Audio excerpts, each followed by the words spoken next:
পোস্টারেও সেটা দেখা যাচ্ছে। এবিসিডি যে কোনো পার্টির, সেটা হচ্ছে যে লড়াইয়ের নেত্রী মমতা ব্যানার্জি, সেনাপতি অভিষেক ব্যানার্জি।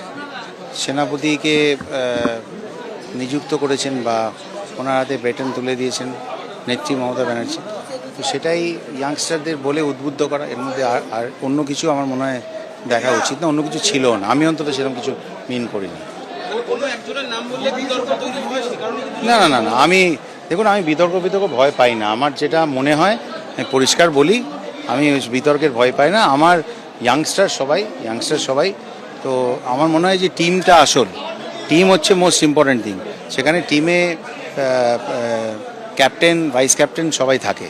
তো যেটা টিমের ব্যাকরণ, তার বাইরে তো আমি কিছু বলিনি। এমন কিছু যেটা টিমের ব্যাকরণ সেটাই বলেছি, যে আমাদের দলের নেত্রীকে মমতা ব্যানার্জি আবার কে, আপনাদের কোথাও কোনো দ্বিমত আছে? নেই তো।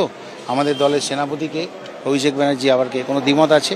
আমাদের পার্টিকে তৃণমূল কংগ্রেস আবার কে, কোনো দ্বিমত নেই। আমি যেটা বলেছি সেটা খুব স্পষ্ট ভাষায়